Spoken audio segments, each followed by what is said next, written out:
So yesterday it was supposed to rain a boatload, but it only rained about half an inch, and the weather channel was saying it's gonna rain again at about 1 o'clock today. And so I'm gonna have to see what happens. But all of the animals that were sick are doing exponentially better. Both of the little both of the little bottle calves took a bottle this morning. They took a whole bottle for the first time in like 5 days. It's been like 3 or 4 days since they've taken a whole bottle. And they took a whole bottle this morning, both of them did, and they look good. They look better. And so, and the animal that I had put away that was sick, his breathing rate is down significantly. But I got another animal that's sick, and so while I was putting him in there, the other one got out, and now the other one's laying outside. But he's doing better. He's doing a lot better, and so I'm just like, I'm not too worried about it. I do have to give him another shot of fluorophenical tomorrow evening if I'm gonna do the two-step fluorophenical program, and I may just have to group them up with the other animals and move them all back there together. But as of right now, I have treated about a quarter to a third of my animals. I've had to treat about a quarter to a third of my animals for severe illness. Oh, and look at this animal, she's bloating real bad. Oh. I'm gonna see if I can get her off the feed real fast. I don't want her sitting here stuffing her face with corn when she's bloating up like that. Hey, mama. Yeah, you gotta take a second right there. Number 34 with the dot on her ear. She's bloating up pretty severely.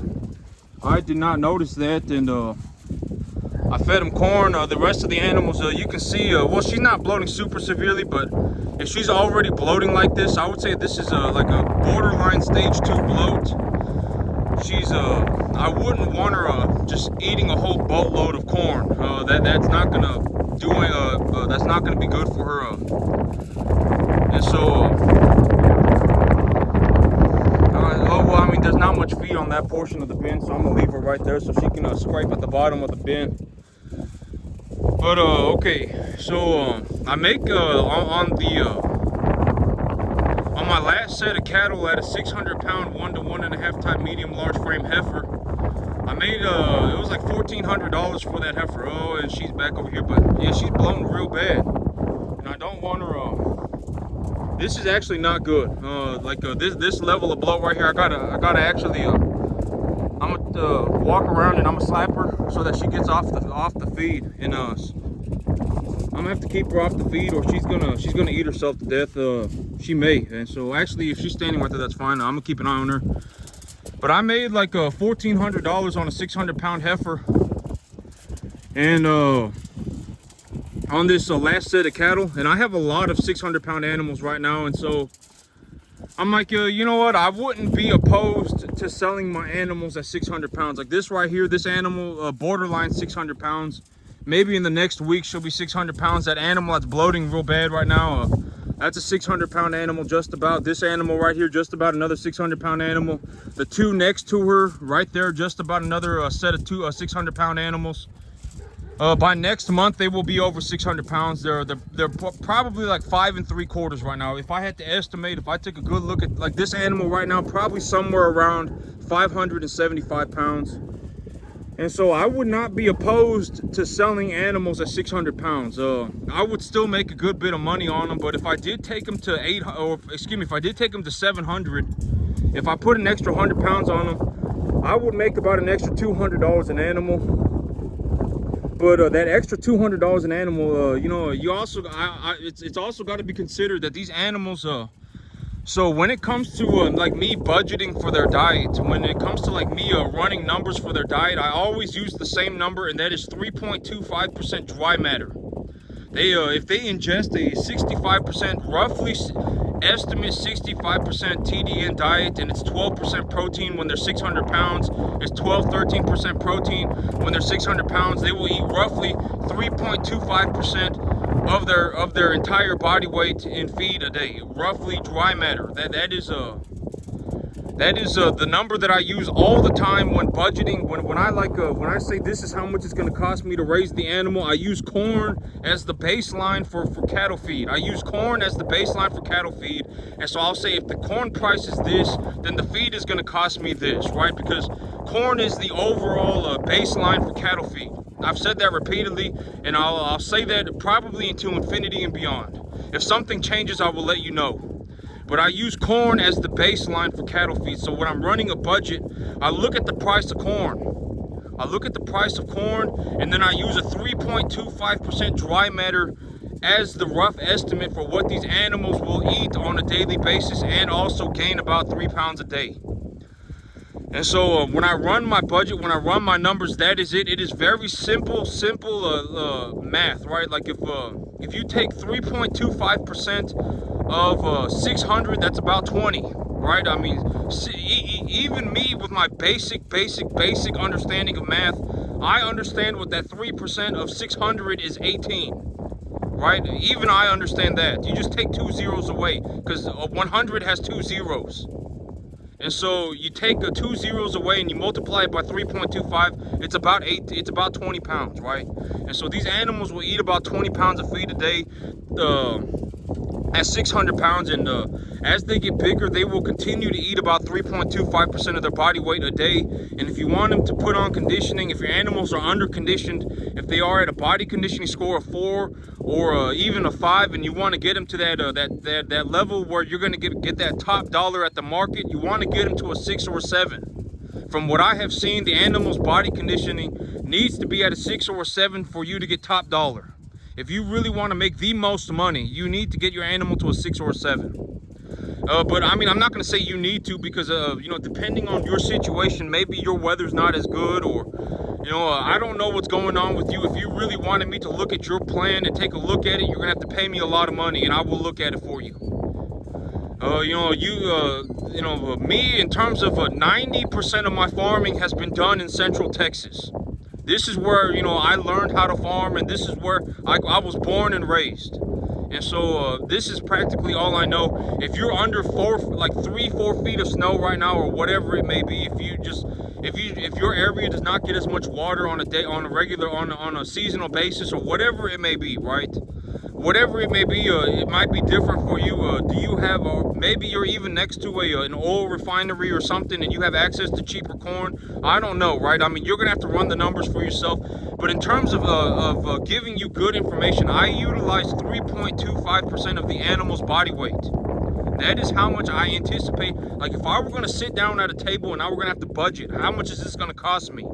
How do I make an estimate for how much this is going to cost me? I would use 3.25% of the animal's body weight, and I would use corn as the baseline for the animal feed.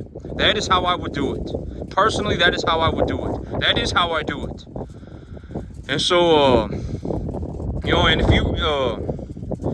if your animal's at a body conditioning score of 5, it's not the end of the world, right? It's not the end of the world, but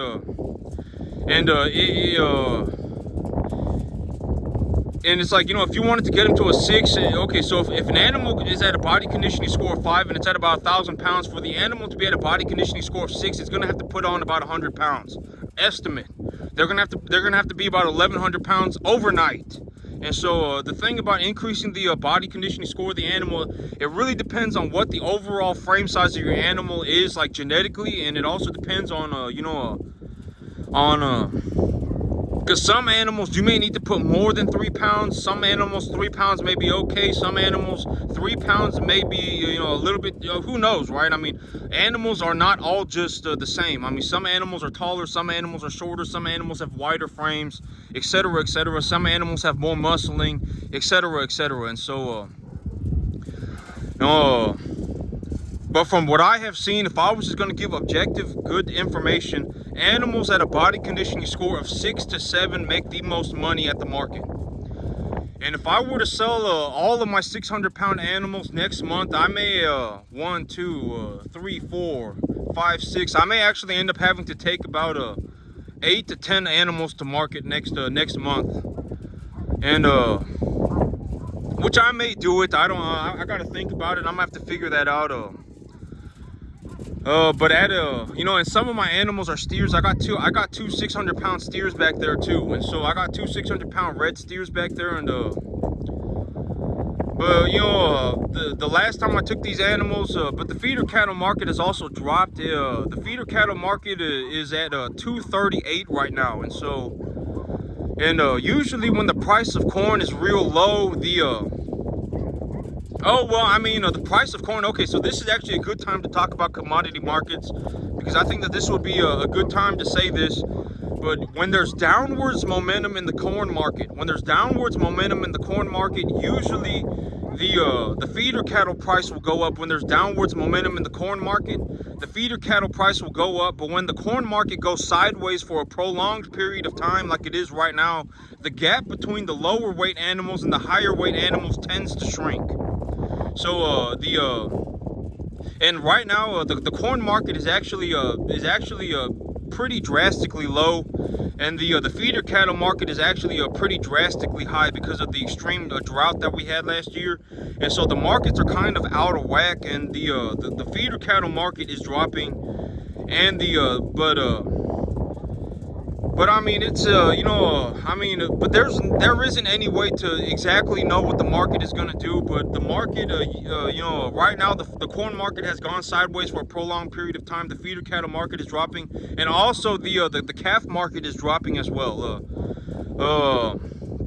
I don't know if there's been a turnaround in inventory. I haven't heard anything about that. And the calf market is also dropping. And so like about a month ago, I would be paying about $900 for a calf, and right now I'm paying about $800 to $850. And so the calf market is also dropping, and the feeder cattle market is dropping pretty significantly. And I think that it's happening in part of the situation happening with the feeder cattle market right now, in my belief, is that the corn is very cheap right now. And so it's like, if you got cattle, why wouldn't you just feed them up to be real heavy, right? Because if you can feed them with cheap corn and get $2 and get whatever, $1.80, $1.90 a pound dressed weight, or what, I don't know exactly how I don't even know what dressed weight means. I don't know how the fed cattle market works, because I don't take these animals to 1,500-1,600 pounds. The biggest I've ever gotten an animal was like 1,000 pounds, and so somewhere between 1,000 and 1,100 pounds. That's the biggest animal that I've ever raised. And right now I think that the corn market being very low is actually in part lowering the feeder cattle market, because it's like, why wouldn't you just feed them with cheap corn, get them fat, and then make extra money on them? And so that is what I believe. And I would not be opposed to selling my animals at 600 pounds. I took one animal to the market last month at 600 pounds, or excuse me, at the beginning of the month at 600 pounds, a week ago at 600 pounds, and I made about $1,400 on that animal. And if I take that animal to 700 pounds and I have to, and I make an extra $200, I'm not just making an extra $200. It took me a month of my effort, and it probably also took me about it took me a month of effort, right? It took me a month of effort, and I also had to feed the animal, and feeding the animal is not free as well. And so, it's not just like $200 extra. Well, I mean, in my situation right now, where it's like I have so much grass that I could honestly feed, if I really wanted to, I could feed even 100 animals. I mean, at this point, but it's like, I'll have to see.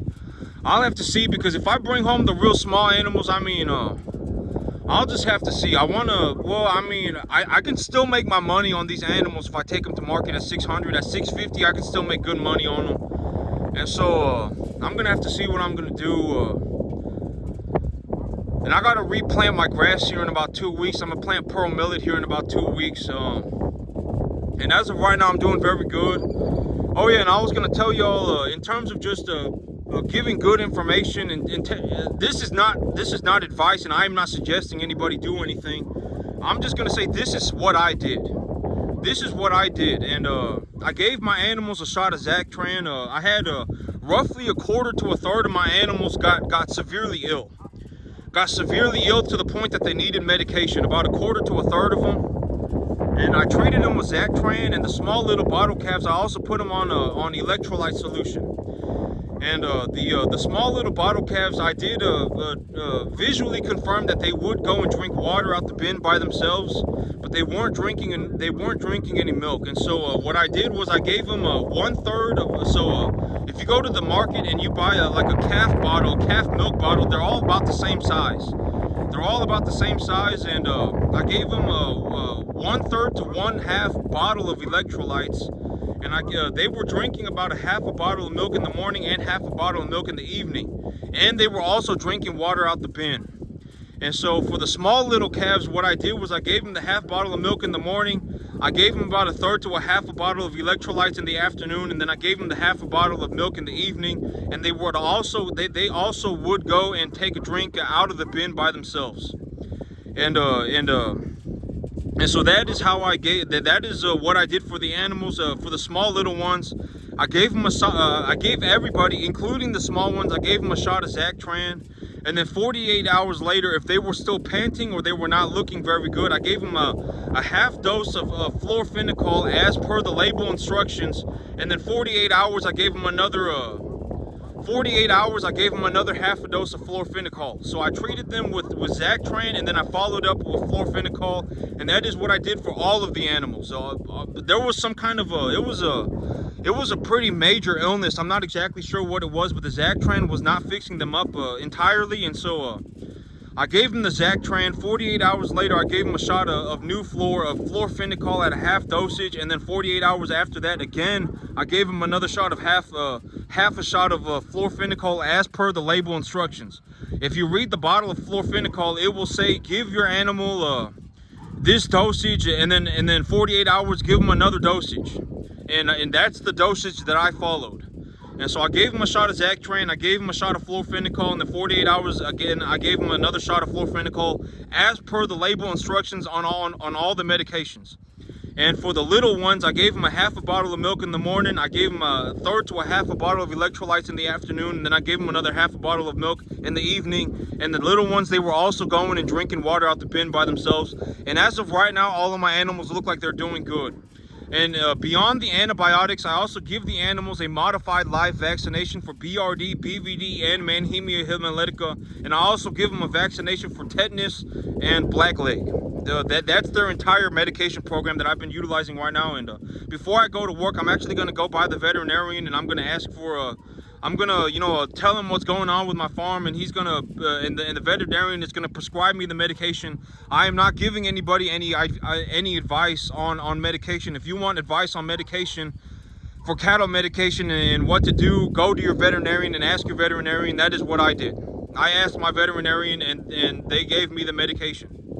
And so I'm not giving anybody any advice on medication. I'm just telling you that is what I did to treat my animals, and I had to treat about 25 to 33% of my animals. About a quarter to a third of my animals needed antibiotics.